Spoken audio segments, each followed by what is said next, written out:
Hello, welcome back to my channel. My name is Jillian and this is Simply Budgets. Here on my channel, my husband and I are on a journey to become debt-free. We use a zero-based budget and cash stuffing method to keep us on track. Our biggest goal is to pay off our debt and simplify our budget. If this is something that interests you, stick around.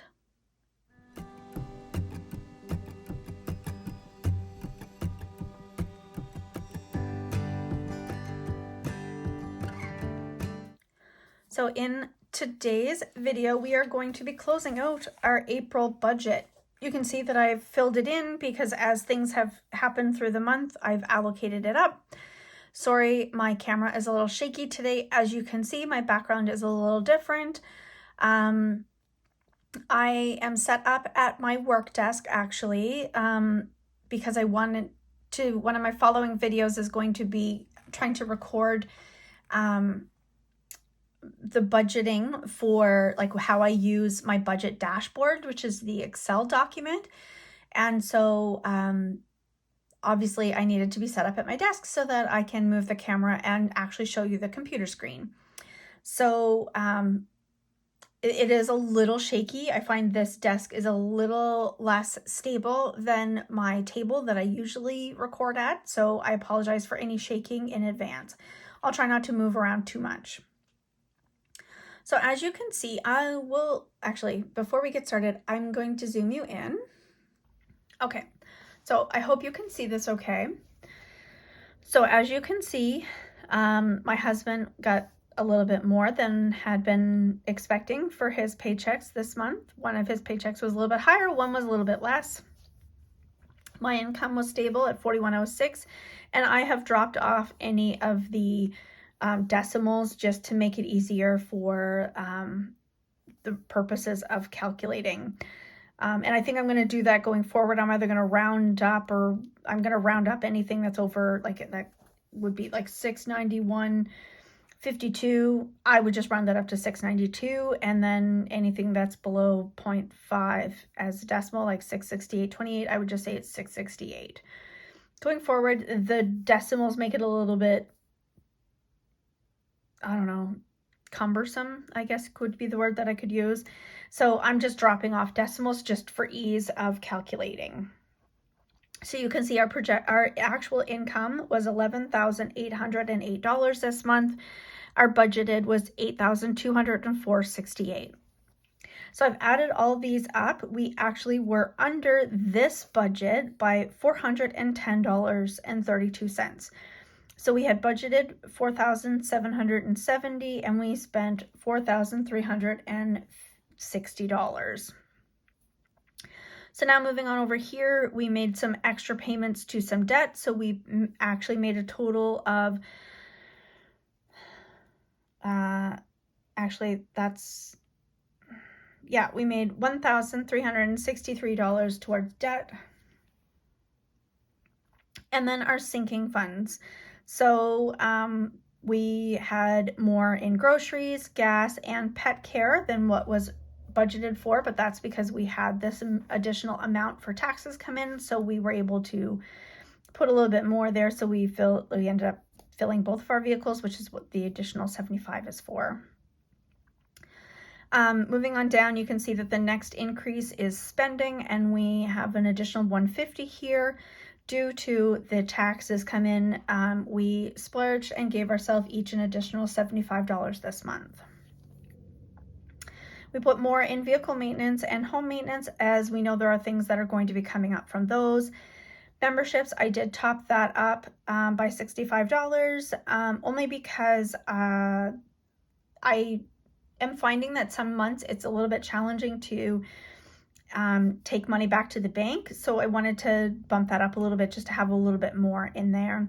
Anniversary is less $20 than what was budgeted for, but we'll make up for that next month. We'll be hitting our goal of $500 next month anyway, and then we won't be stuffing that any longer until September.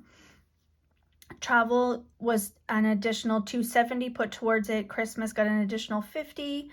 Gifts is less 15, but that's because we've reached our goal of $50 per person for the month of May. And then the next birthday for our family isn't until September, so I'll have lots of time to make up that. We did put an additional amount into Mother's Day and Father's Day because we wanted to be able to make sure that we had appropriate amounts to hit our goal of $200 for Mother's Day and $250 for Father's Day. The $200 for Mother's Day is there's only my mom to purchase a gift for. So we'll take the $50 out of that, and then the additional $150 will go towards putting on a brunch for my family. Then the Father's Day, there's my dad and my husband. I know that my husband is not an actual dad. He's a dog dad, but I do allocate some for him. So our goal was $250 for that. And so we'll take the $100 out for gifts, and then that will leave $150 in for providing the brunch. If my husband chooses not to, and I realize that I haven't budgeted anything for myself for a Mother's Day gift, but I didn't talk to my husband prior to that, and I don't expect anything.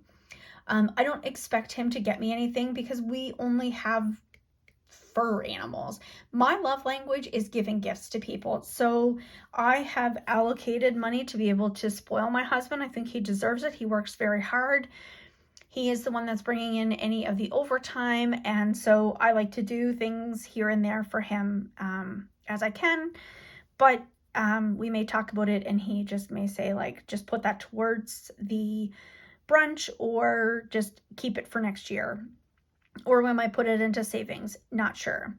We're saving up for my husband's professional license. That will be next March. Golf membership, $20 less, but it's again already paid for this year, so we're saving up for next year's golf membership.